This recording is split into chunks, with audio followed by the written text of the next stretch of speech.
এই বৃন্দাবনের মাটিতে বাবা যারা ছমাস থাকতো বৃন্দাবন, ছমাস থাকতো নবদ্বীপ, যাদের পদ অবলম্বন করে আমরা ভজন সাধনে এগিয়ে যাচ্ছি, তারা কে?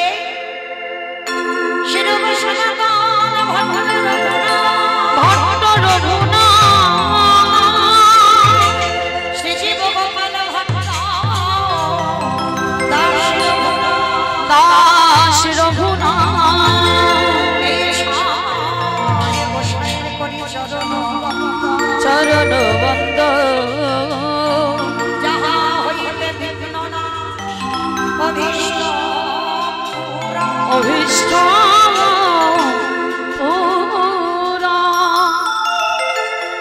কি বললাম? শিরব সনাতন ভট্ট রঘুনাথ, শ্রীজীব গোপাল ভট্ট দাস রঘুনাথ, এই ছয় গোসাইয়ের করি চরণ বন্দন, যাহা হইতে বিঘ্ন নাশ অভীষ্ট পূরণ। সকাল সকাল ঠাকুর ঘরে যাবেন যারা, অন্তত এই মন্ত্রটা একটু মুখস্থ করে রাখবেন, ছজনের নাম। কারণ ভজনের পথে আগিয়ে যেতে গেলে বাবা এই ছজনের নাম উচ্চারণ করতে হবে। আর যত বিপদ আপদ, যত বিঘ্ন ঘটবে, এই ছজনের নাম যদি স্মরণ করো, সকল বিপদ থেকে আপনার আমরা মুক্তি পাব। তো এই ছজনের মধ্যে একজন গোস্বামী ছিল, যার নাম ছিল রঘুনাথ দাস গোস্বামী। আজ আমরা আস্বাদন করব রঘুনাথ দাসের বৈরাগ্য। ত্যাগ কাকে বলে? আমরা সংসারে থেকে ত্যাগী হতে পারি না বাবা, সংসারে থেকে আমরা বৈরাগ্য পালন করতে পারি না। আস্তে আস্তে আস্তে, কথা নয় গো, কথা নয়। গন্ডগোল হবে কেন? দান দেবেন, গন্ডগোল করে। আপনারা তো জানেন যারা দান দিচ্ছেন, ডান দেবে, বাম হাত যেন জানতে না পারে। তাহলে এত গন্ডগোল করে দান দেব কেন? এইটা নিয়ম। ডান হাত দেবে, বাম হাত জানবে না দান দিতে গেলে, মনে রাখতে হয়। তো আজকে এই রঘুনাথ দাস গোস্বামীর জীবনী কথা আমরা শ্রবণ করে বুঝতে পারবো বাবা সংসারে থেকে কি করে বৈরাগ্য পালন করা যায়। আপনারা প্রশ্ন করবেন, মৌমিতা সারাদিন সংসারে হাড় খাটুনি খাটা, মাঠে ঘাটে যেতে হয়, ছেলেপুলে রান্না বান্না করে দিতে হয়, তাই এত কিছুর মধ্যে থেকে বৈরাগ্যটা হবে কি করে? অমাইরা, বৈরাগ্য মানে সংসার ছেড়ে চলে যাওয়া নয়। ভালো করে শুনে নাও, বৈরাগ্য মানে সংসার ত্যাগ করে সন্ন্যাসী হওয়া নয়। কলিযুগে তো নিষেধ সংসার ত্যাগ করে চলে যাওয়া। সংসারে থেকে বৈরাগ্য পালন করতে হবে। কিরকম? বিষয়েষু অনাসক্তি, মানে বিষয়ের প্রতি কোনো আসক্তি থাকবে না বাবা। বিষয়ের প্রতি কোন বিষয়?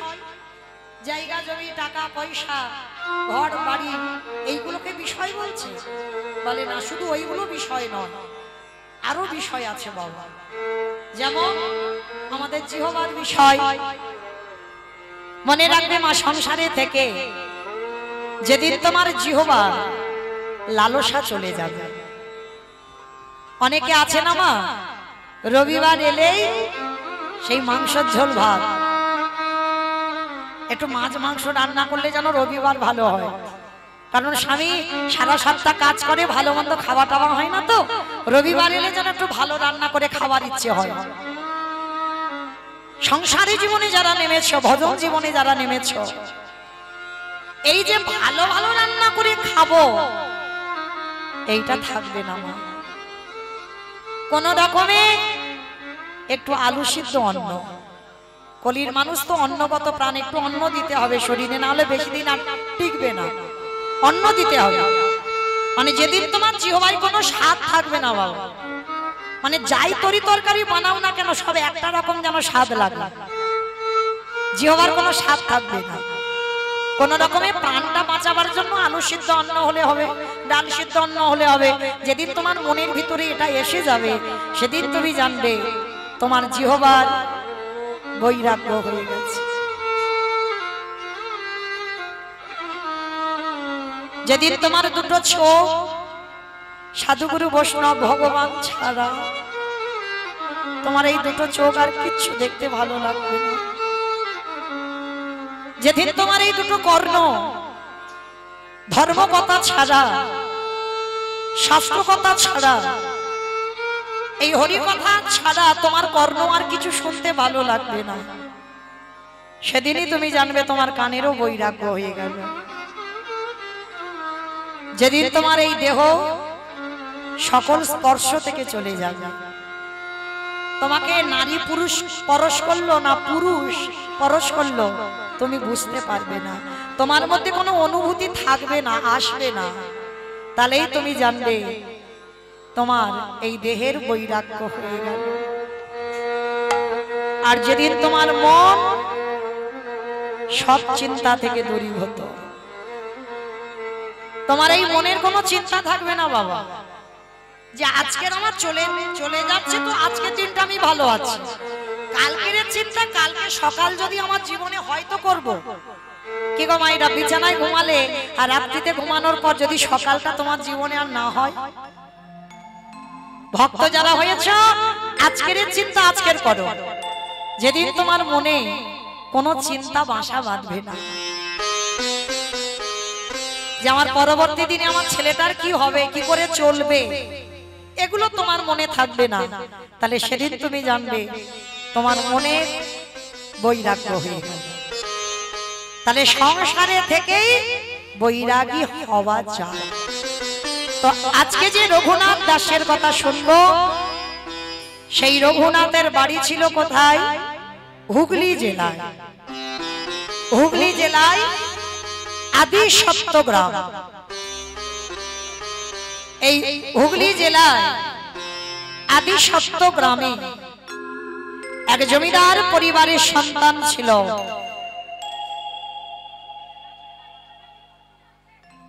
হয়ে গেছে?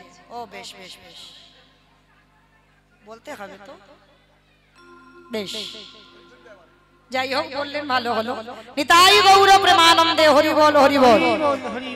চলো তাহলে আজকে আমরা যাই, লীলা আস্বাদন করব। বৃন্দাবনের মাটিতে ভগবানের একজন বন্ধু ছিল। ভগবানের তো 24 জন বন্ধু, 12 জন প্রধান, 12 জন উপপ্রধান, আর এই 12 জন প্রধান আর 12 জন উপপ্রধান, তার মধ্যে একজন বন্ধু ছিল যার নাম হচ্ছে বাবা মধুমঙ্গল। আজকে আমরা বৃন্দাবনের মাটিতে ভগবানের সেই বন্ধু যার নাম হচ্ছে মধুমঙ্গল, সেই মধুমঙ্গলের কেমন স্বভাব, কেমন কৃষ্ণের প্রতি ভালোবাসা, কেমন কৃষ্ণের প্রতি সখ্য প্রেম আমরা আজকে জানবো। কারণ আমরা ভগবানের বন্ধু কৃষ্ণ শাখা সুদামার কথা শুনেছি, অনেক ভক্তরা আমরা সুদামার চরিত্র জানি, কিন্তু সুদামার মতো আরো একজন বন্ধু ছিল যার নাম হচ্ছে মধুমঙ্গল। আর এই মধুমঙ্গলের আরো একটা নাম ছিল বাবা, যার নাম হচ্ছে বটু। যারা অষ্টকালী লীলা কীর্তনে বাবা, যারা সেই সূর্য পূজা লীলা শুনেছেন, সূর্য পূজায় যে ভগবান কৃষ্ণ বটু বন্ধুকে নিয়ে রাধা রানীর কাছে সূর্য পূজায় এসেছিল। তো চলেন লীলাটা আবার আস্বাদন হোক। তো এই যে দেবর্ষি নারদ একদিন মনে মনে চিন্তা করলেন, অনেকদিন আমি মরতে যাই নাই, আজ আমি একটু মরতে যাব। অমাইরা মর্ত কোনটা? উপরেরটা, উপরে উপরটা নাকি মর্ত? আবার এ বলে নিচেরটা। ওটা তো স্বর্গ, নিচে পাতাল, তাহলে মর্ত কোনটা? হ্যাঁ এইটাই, যেটাই বসে আছেন এটা হচ্ছে মর্তধাম। তা নারদের ইচ্ছা জেগেছে মর্তে যাব, আর মর্তধামের একজন মা শীতেতে সিঁদুর, হাতে শাখা, আলতা পেরে শাড়ি পরে আছে একজন মা। নারদ গিয়ে ডাক দিয়েছ, মা মা তুমি আমায় ডেকেছো? মর্তধামের মা বলছে, নারদ তোমার কাছে আমি একটা প্রশ্নের উত্তর চাই। বলো মা কি প্রশ্ন? আচ্ছা নারদ, যারা যারা ভগবানকে ডাকে, যারা যারা ভগবানকে ভালোবাসে, তার শেষ জীবনে গতিটা কি হয়? নারদ বলছে, ও মা আমার বাবার কাছ থেকে জেনে আমি প্রশ্নের উত্তরটা দিয়ে যাব। তার নারদ ছুটে বাবা গেছে ব্রহ্মলোকে পিতার কাছে। পিতা, ও পিতা, যারা যারা ভগবানকে ডাকে, যারা যারা ভগবানকে ভালোবাসে, তার শেষ জীবনের গতিটা কি হয় পিতা? কথাটা শ্রবণ করে বলে উঠলেন ব্রহ্মা, নারদ, এ প্রশ্নের উত্তর তো আমার জানা নাই। সে কি? আমি জানি না, আমার বাবা জানে না, তুমি তাহলে জানে কে? বলে একজন জানলে জানতে পারে, যে গাঁজা ভাঙ খায়। আমাকে গাঁজা খায়? আমার তুমি দেখেছো বাবা গাঁজা খাচ্ছে? দেখেছো বাবা নাকি গাঁজা খাচ্ছে? দেখেছে? কখনো বাবা গাঁজা খায়? বাবা তো বৈষ্ণব। বাবা বৈষ্ণব যিনি হয় তাদের তো নেশা বর্জন, আর বাবা বসে বসে গাঁজা খেতে কেউ কোনোদিন দেখবে? তাহলে আমরা গাঁজা কলকে গুলো দিই কেন? বাবার নামে বদনাম রটেছে। বাবা গাঁজা কলকে গুলো নেয় ওই নন্দী ভিঙ্গি ভূত পেতনি ওরা খাবে বলে। বাবা তো বৈষ্ণব, সবার ভাবনা ভাবে, কিন্তু বাবা নিজে খায় না। মনে রেখো মা, খবরদার আজকের পর থেকে বলো না যে বাবা গাঁজা খায়। বাবা কখনো গাঁজা খায় না। তো এইবার আচ্ছা, আমার শিব ঠাকুরের বাড়ি কোথায়? কৈলাসে। তা শিব ঠাকুরের বাড়িতে গিয়ে ডাকছে, নন্দী, বলো, ভিঙ্গি, বাবা কোথায়? চারিদিকে খোঁজাখুঁজি করছে, বাবাকে দেখতে পাচ্ছে না। হঠাৎ ধ্যানে বসেছে বাবা, আর ধ্যানে বসে দেখছে বাবা কি করছে জানো? বাবার কৈলাসের থেকে আরো একটা প্রিয় জায়গা আছে। বলো তো কোন জায়গা? শ্মশান। বেশ, আচ্ছা মা, বাবার বাহনটা কি? ইঁদুর। ইঁদুর। বাবার বাহন নাকি সাপ। ষাঁড় মানে বৃষ। বাবার বাহন হচ্ছে বৃষ, আর ইঁদুর তো সে গণেশের বাহন। তো ধ্যানাযোগে দেখছে বাবা কি করছে জানো? বাবা ঘুরে বেড়ায় ষাঁড়ের পিঠে, ও বাবা চড়ে বেড়ায় ষাঁড়ের পিঠে। বাবা বুড়ো শিবি গো, বাবা বুড়ো শিবি, আমার বাবা বুড়ো শিবি গো, বাবা বুড়ো বাবা চড়ে বেড়ায় ষাঁড়ের পিঠে, বাবা ঘুরে বেড়ায় ষাঁড়ের পিঠে। আমার বাবা বুড়ো শিবি গো, শিবি গো, বাবা বুড়ো শিবি গো, বাবা বুড়ো শিবি। আবার শ্মশানে বসানে থাকে যাই বসায় মাকে, শ্মশানে বসানে থাকে যাই বসায় মাকে, শ্মশানে বসানে থাকে যাই বসায় মাকে, শ্মশানে বসানে থাকে যাই বসায় মাকে। মুখে হরি হরি বলে গো, হরি হরি বলে, মুখে হরি এটাই বলে হরি বল, হরি বল, হরি বল। বাবা চড়ে বেড়ায় ষাঁড়ের পিঠে, বাবা ঘুরে বেড়ায় ষাঁড়ের পিঠে।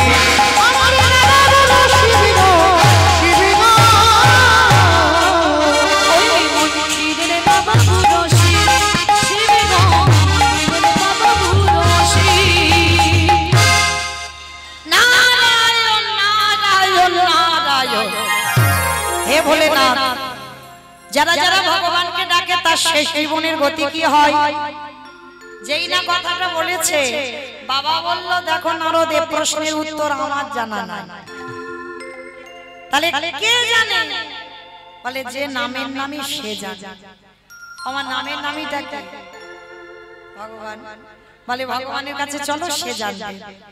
নারদ, ব্রহ্মা আর ভোলানাথ তিনজনই মিলে বৈকুণ্ঠে গিয়ে প্রভুর কাছে জানাচ্ছে, প্রভু, ও প্রভু, যারা যারা তোমায় ডাকে, যারা যারা তোমায় ভালোবাসে, তার শেষ জীবনে গতিটা কি হয়? ভগবান বলছেন, নারদ, এ প্রশ্নের উত্তর তো আমার জানা নাই। সে কি? তুমি ভগবান হয়ে তুমিও জানো না? তাহলে কে জানে? বলে একজন জানলে জানতে পারে। সে কে জানো? যারাই আমার নামে ভালোবাসে, যারাই আমার নাম বদনে উচ্চারণ করে, যারা আমার নামে বদনে উচ্চারণ করে, যারা নয়নের জলে কৃষ্ণ তোমার হলাম বলে, যদি নয়ন জলে ভাসিতে পারে, চলে যাও সেই ভক্তের কাছে, গেলেই তুমি প্রশ্নের উত্তর পেয়ে যাবে। আচ্ছা ঠাকুর সেই ভক্ত আছে কোথায়? বলে চলো আজকের আমরা 4 জনে সেই ভক্তের বাড়িতে যাব। আমার ভক্তের বাড়িটা কোথায়? মথুরা জেলার অন্তর্গতে অবন্তিনগর গ্রাম। আর অবন্তিনগর গ্রামে ভগবানের এক ভক্ত বাস করতেন, যার নাম হলো সন্দীপনী মুনি। এই সন্দীপনী মুনি একটা সংকল্প ছিল মা। কি সংকল্প? প্রতিদিন ব্রহ্ম মুহূর্তে স্নান করত, স্নান করে ভিজে কাপড়ে বসে দরজায় বসে কাঁদত, দয়াময় কৃপা করে আমার দুয়ারে একটা অতিথি পাঠাও, অতিথিকে সেবা দেব, তারপরে আমি মাধু করে করে গোবিন্দ সেবা দেব, তারপরে নিজে প্রসাদ পাবো। আজকে সকালবেলা বাবা 3 জন বৈষ্ণব সেবা হয়ে গেছে। এইবার দুপুরে বেলা ব্রহ্মা বিষ্ণু মহেশ্বর আর নারদ 4 জনে এসে দাঁড়িয়েছে কোথায়? সন্দীপনী মুনির দরজা। চিনতে পারলো না, ধরে ধরতে পারলো না। আর এদিকে সন্দীপনী মুনি ভগবানের চরণে ডালাটা নিবেদন করেছে, ঠাকুর ছোটবেলা থেকে তোমার জন্য এত কাঁদি, তোমায় এত ভালোবাসি, আমার ডাক কি তুমি শুনতে পাও না? এত ডাকি এত কাঁদি, কবে তুমি আমার ডাক শুনবে বলো? গো দয়াময়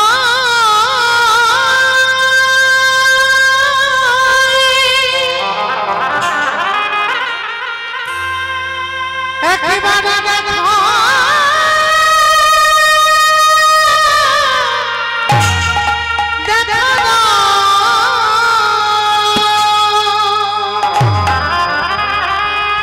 ওগো তুমি না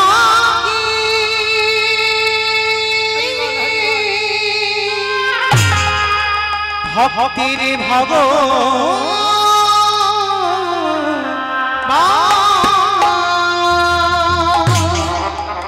এত কাঁদলাম এত ডাকলাম তুমি সাড়া দাও না। বসে বসে যখনই কাঁদছি আর ওদিকে ব্রহ্মা বিষ্ণু মহেশ্বর এসে গেছে, আর দরজায় যেই না এসে গেছে বাবা, সবে মাত্র ডালা নিবেদন এখনো হয়নি, সঙ্গে সঙ্গে ভক্ত বাৎসল্য ভগবান ডাক দিতেই মুনিবর ডালাটা রেখে দরজায় গিয়ে দেখেন আর 4 জন বৈষ্ণব। অমাইরা আগে বলো তো, আগে অতিথি সেবা না আগে ভগবান সেবা? অতিথি সেবা আগে, অতিথি সেবা তারপরে ভগবান সেবা, জানি সবাই, মানি কত। অনেকে আছে দেখবেন মা দুপুর বেলা খেতে বসেছে, কোনো অতিথি এসে খেতে চাইছে, অনেক মায়েরা মুখের উপরে বলে দেয় এখন আমার হাত জোড়া, তুমি অন্য জায়গায় যাও। ও মায়েরা বলা তো যায় না কার ঘরে কখন ভগবান এসে দাঁড়াবে।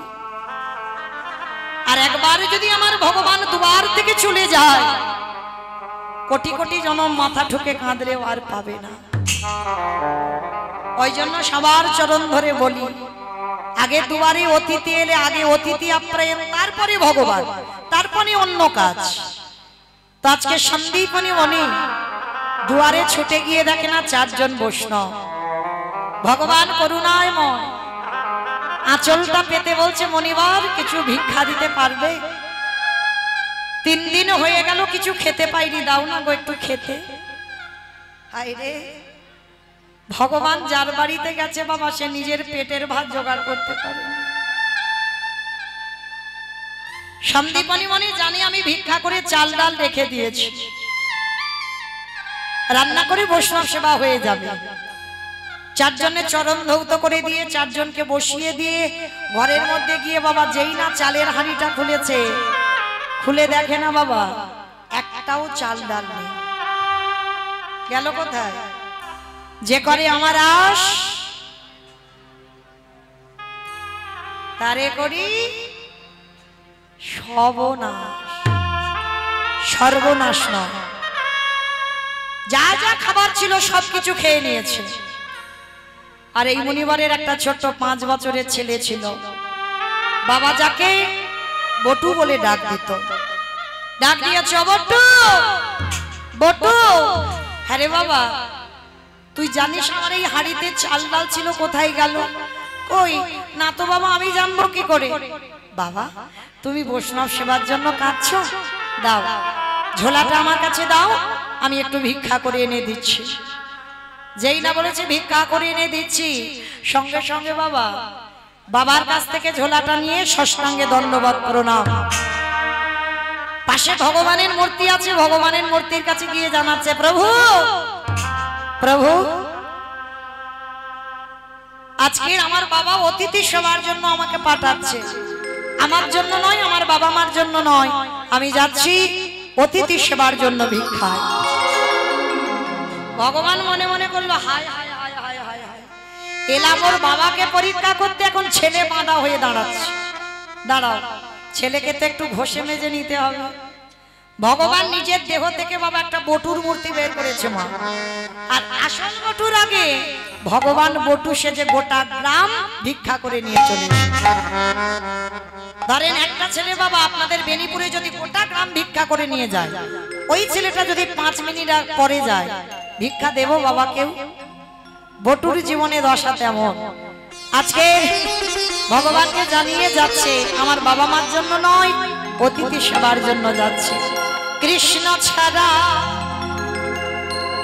কে আছে আমার, বিশ্ব ছাড়া চলো মাঝে, বিশ্ব ছাড়া চলো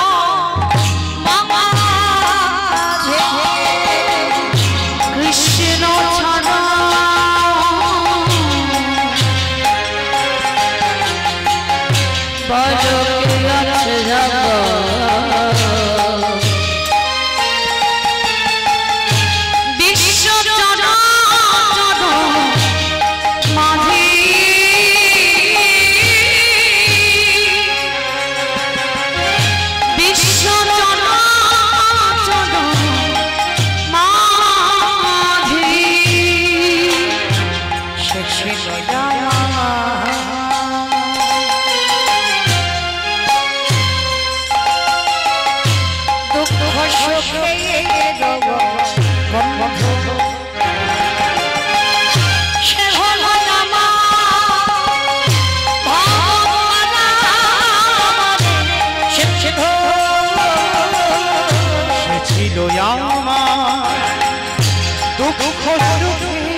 বন্ধু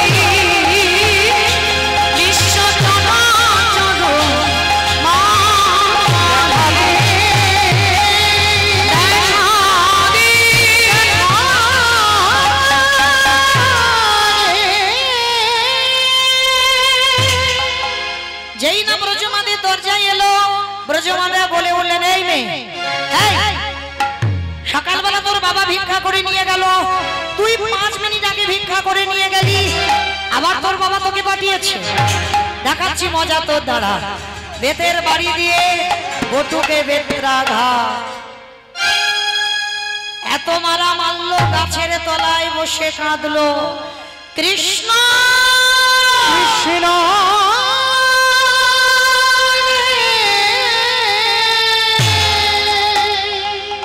কেউ জানুক না জানুক, তুই ভালো করে জানিস আমি কোনদিন এ জীবনে দরজায় ভিক্ষায় আসে, কিন্তু এরা বলছে আমি নাকি 5 মিনিট আগে এসেছিলাম। ভগবান মনে মনে চিন্তা করছে বেটা জব্দে পড়েছে, এ তো জানে না এ যুগ ধরে আমি ভিক্ষা করে এনেছি।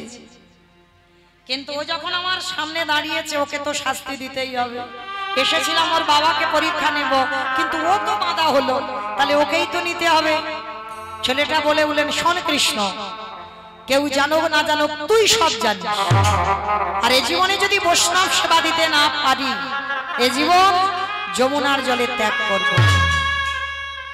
যেই না বাবা মধুমঙ্গল বা বটু যেই না বলেছে যমুনার জলে প্রাণ ত্যাগ করবে, ভগবান মনে মনে ভাবছে আহারে ছেলেটা